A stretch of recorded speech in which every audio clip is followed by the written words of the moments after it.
Larry King Show is taking your calls now at 703-685-2177. That's 703-685-2177. Let the connection ring. Answer when it's your turn. And now, live from Washington, D.C., here's Larry. Open lines all the way on Christmas night. The Larry King Show with Glenn Miller and White Christmas. Not bad. Dallas, lines open if you want to join us. Hello. Hello, Larry. Hi. Merry Christmas. Same to you. My father and I were having a conversation about the country and some of its problems, and I respect your opinion and wanted to ask you this. We have an immigrant problem on our border between Mexico and Texas. And many of these people I know are fleeing squalor, and they've come because they can't take care of themselves. They want something better. But he made the comparison that if you own a business and you have so many jobs and they're filled, and you have more people coming to try to get more jobs, and you try to give them out, you won't have a business left pretty soon. And the point being made that from a non-prejudicial point of view completely, that we simply don't have the room that we had in 1900 when the people came over from through Ellis Island. Well, it's a dilemma, and obviously you can't have just open immigration, but I would certainly always be open to those fleeing, either demagoguery or economic ineptitude of a sort. Give me a tide before, and we got the break, and they should get a break. And I also would not put emphasis on white over black, and if these, for example, the Haitians should be allowed in. We're an area, we got a lot of open space. We've got lots of chances of opportunities. Because your place is filled with workers doesn't mean that new enterprise can't start. America was built by immigrants. We're a nation of immigrants. I agree, Larry. But my point is, if one place gets so filled up that... well, then the immigrant would go somewhere else. All right, thank you. Right, okay, to Rochester, New York. Hello. Larry, I think somebody gave you the wrong zip code for what's his name, the land recording. Ready? Here's the tape of your It's 962. Yeah. Washington 20004. 200. It's correct. It's 20044. 20044 is the correct line recording. It's interesting that a man would keep tapes. Miami. Hello. Hello. This is Harry from Hollywood.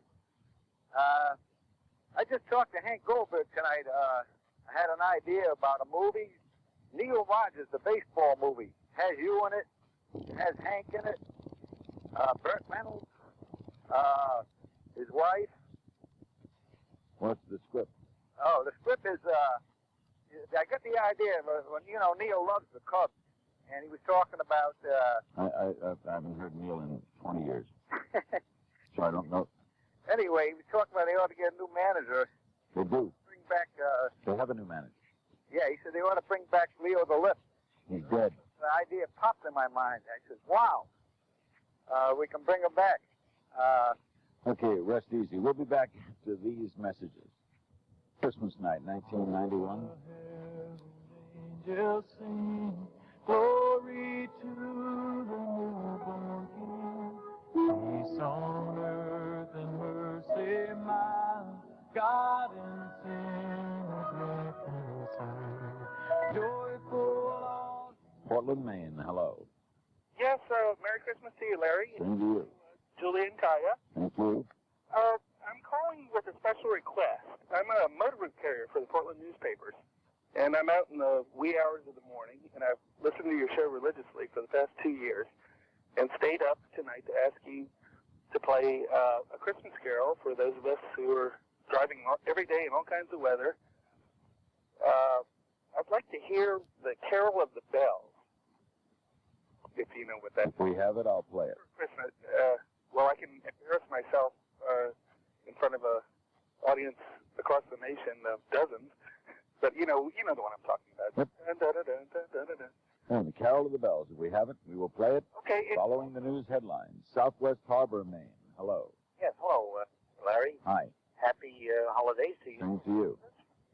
I'd like to get your opinion of what I think is a simple solution to correct some of the boredom that exists in the National Football League games. I think the most boring things about those games is the field goals and the kick after touchdowns. And I'd like to propose that those field goals be rated at 2 points instead of 3. And I think that would change the game a lot. It's been very simple to do. I think the owners could go for it. First of all, teams have to get... How would that make it more exciting? Well, if you're only going to get 2 points, I think you're going to have a lot more attempts to go for touchdowns. And I think if you combine that with a 1 or 2 point option after a touchdown could get you 8 points, and that would be the equivalent of 4 field goals. Yeah, it's not a bad idea. There are some who say, why not just do away with the field goal altogether? Winnipeg, hello. Good evening, Larry. Hi. I have to tell you, I met Bob Feller last week, and I was so inspired I wrote a song. Can I sing it, don't you? Sure. Very short. On the 7th day of baseball, Bob Feller gave to me fastball for a high strike, slider on the corner, forkball in the dirt, curveball for a strike swing, and miss inside fastball, and a split finger called strike 3. Merry Christmas. Thank you. Phoenix, hello. Hi. Hi. Good to talk to you, Larry. Same here. I had a question for you. I heard this great holiday story, and I figured it would interest you because it has to do with baseball. There's a guy on the 1939 Cincinnati Reds who won the World Championship, which I didn't know because I don't know a whole lot about baseball, but he did a story for, I think, Sports Illustrated, and has been sad for many years. He's 80 years old because he never got a championship ring because he couldn't afford the $25 to pay for it back in 39. And so a sports dealer, I think in New York or somewhere in the East, heard about this and had an exact replica of the ring made for the guy and delivered it to him today. Showed up at his house in California, and the guy just sort of broke down in tears. And I was wondering if you heard this and if you know who. I had not. First of all, I never heard of a player having to pay for his own ring. Yeah, they said it would cost each player $25 to get. What player was it? That's what I called to ask you. It was, as I remember, it was almost like an Italian or a Greek named Giovanni, or I just can't remember, and that's part of the reason I called was to ask you if you knew who that was. Well, it was a very good red team that beat the Tigers in their World Series. But I would have to know. I'd have to know there's 25 men on the roster. Yeah, it was on one of the network news tonight, and it was just such a nice holiday story. And they had to pay for their own rings? They had to pay $25, and if you couldn't pay $25, you didn't get a ring. And so Jeez. And so all the. How could you have won a World Series and not have $25? Yeah, I don't know. Apparently, he had a nice social life outside of baseball. All right, I'm sure that's the story that'll be in all the papers tomorrow. It's a great human interest story. We're going to pause for news headlines, a word from your local stations on this historic Christmas Day, 1991.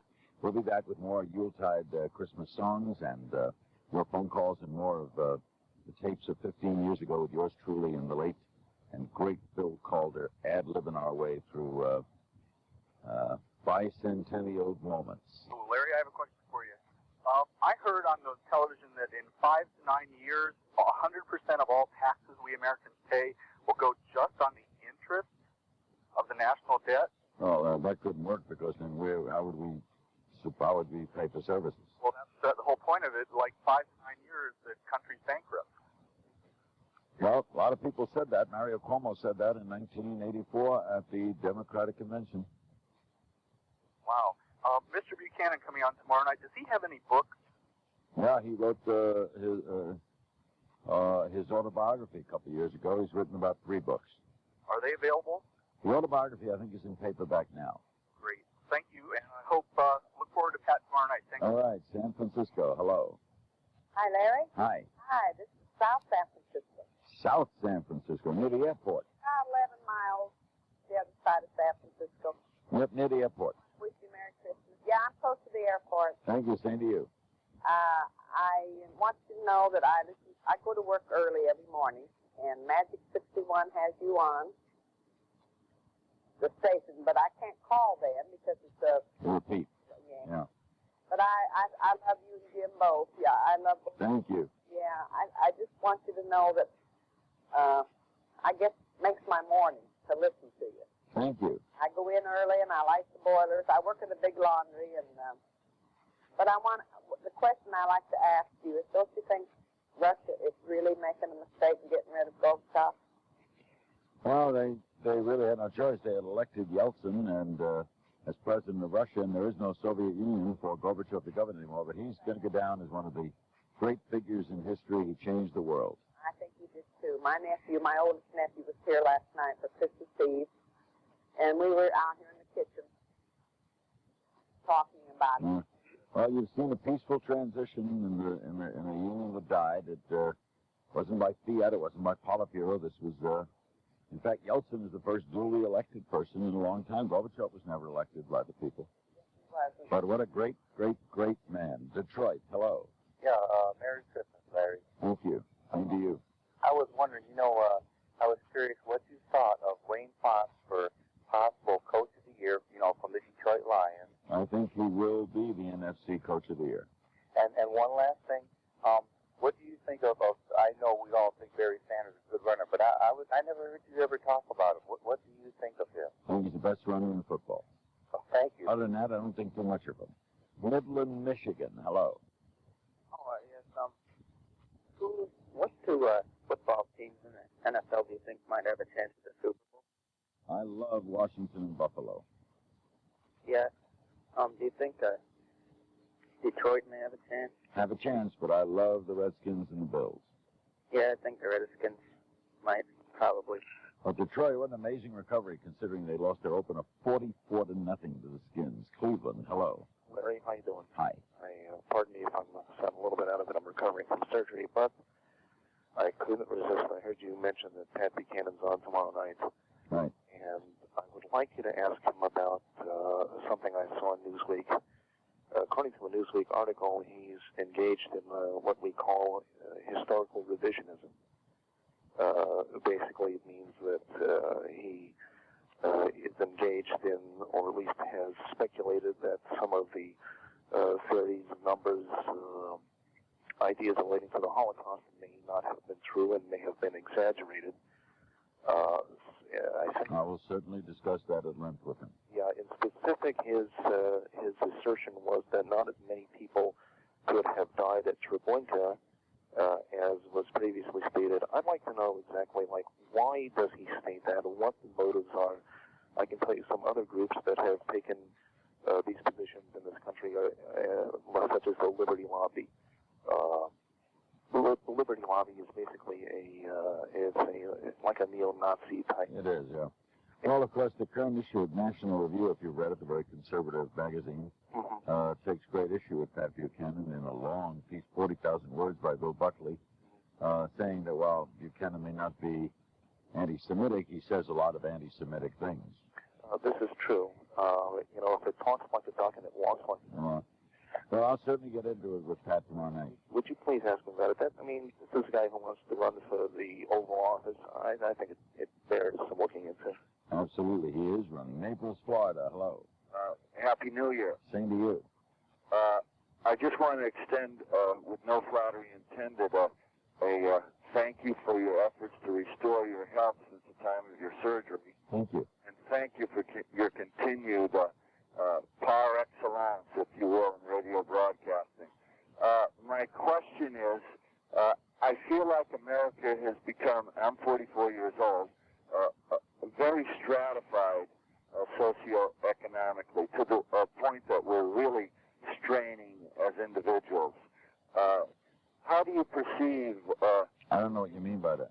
Well, I'm thinking that, just personally, I never had issues and problems with folks that we referred to as the rich. I'm from Central Connecticut, and I felt like I lived in that situation, proximal. And I wasn't blessed the same way, but we had a powerful work ethic, and we loved the spirit of participation. Second generation Polish American family, by the way. Now, there's so much resentment and so much apparent distance between the homeless and, if you will, the home full.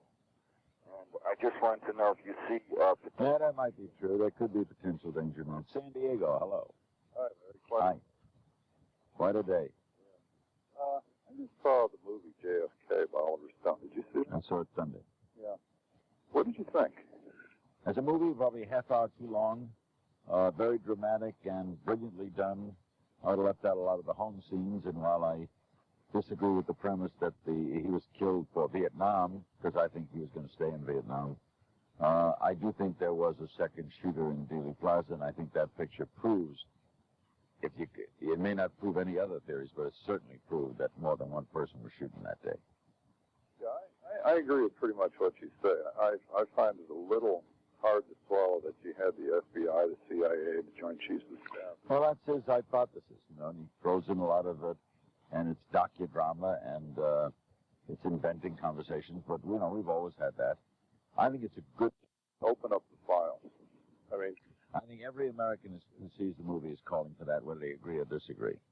Yeah, absolutely. I don't know how to do that. How you can I don't know how it's done either, how you have to change this edict. It was done to protect the children. I guess if Caroline and John Jr. said something, I don't know. But I certainly agree with you. The file should be open. Going to have another historic moment of radio 15 years ago with the late and brilliant Bill Calder, and we'll do that right after these messages. Oh, New York, hello. Merry Christmas, Larry. Same to you. Just calling to tell you, I heard that same story. Guy called earlier about the baseball player on the Reds. Just heard the same story here locally. The guy's name was Nino Von Giovanni. Never heard of him. He was an outfielder, and apparently there's a ring dealer. Guy sells rings in Richmond, Virginia, and heard about the story. Heard he couldn't afford the $25. I guess they used to charge for rings back then. And so the guy opened his door this morning, and there was Santa Claus standing there, and it was his ring dealer in a Santa Claus suit, and he handed him a copy of the ring. Great. And the guy was, needless to say, real thrilled. Never heard of him. That's a great story. Okay. Thanks for calling in. White Plains, New York. Hello. All right, happy holiday. Same to you. As a follow-up to the last one, it was actually Detroit lost to Cincinnati in the 40 series. The Yankees swept Cincy in 39. Detroit was 40. But the one thing, if Pat Buchanan's on tomorrow, I was born the same year he was, in 36, and when the New York Times ran a profile of him, it said he didn't have any military service. I'd like to know how he escaped it, and I went through it. Okay? What, Korea? No, no. He was born 36. He probably would have, been drafted or been in the National Guard. No, I was born 33, drafted into Korea and 4F. Yeah. If you're 36, when would you have been drafted? When were you drafted? Probably about 58, 57. No, there was no draft in 58. Nothing? That was it. When did you go to service? I went to service in 62. I had a student deferment to last. And you went in 62 for Vietnam? Yeah, no, I took a 6-month thing. So I think. Oh. Because you didn't have to go to service if you were born 36. Not at all. No, there was no draft. Chesapeake, Virginia. Hello. Merry Christmas to you, Larry. Same to you. And I would like to know if you could have the actress Andy Davis on sometime, or the Frugal Gourmet, Jeff Smith, Lloyd Grad, or Burt Green. Sure, I like all three. This is the Larry King Show, Open Phone Americas. Christmas music, some tapes of things past. New York City, hello. Larry, first-time caller. Hi. Who do you think will be the Time Man of the Year? I was convinced it was Yeltsin. Someone told me today that there's a chance it could be Ted Turner or CNN like Network of the Year, which would make me very proud. But my bet would be Yeltsin. How about the American Soldier? Chance, but I'd bet against. Didn't see that much action. Thank you. Didn't lose that, man. My guess is Schwarzkopf, maybe. San Jose, hello. Hi, Larry. Hi.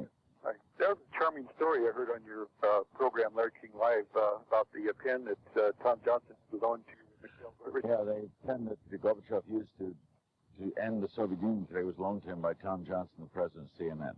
Yeah, I've heard ever since the Khrushchev administration that they could never make a good ballpoint pen. I guess that's true. I guess we ought to send them some pens along with food and everything else. I guess. Yeah, probably why we all didn't get Christmas cards from Gorbachev. And also about the black suitcase, I heard on the same program that's been passed over directly to Boris Yeltsin without any delay. Right.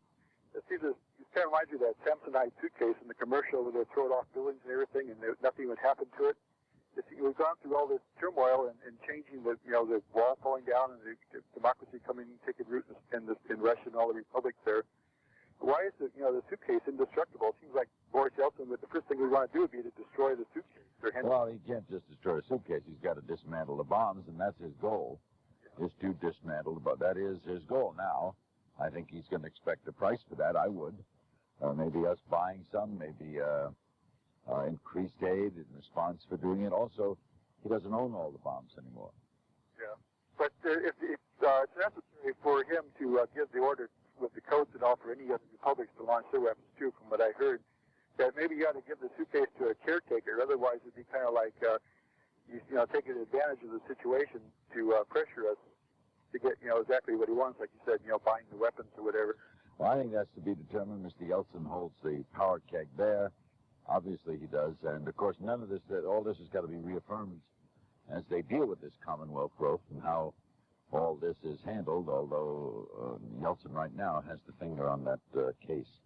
We're going to pause for news on the hour. Word from the local stations. More Open Phone Americas, more Christmas music.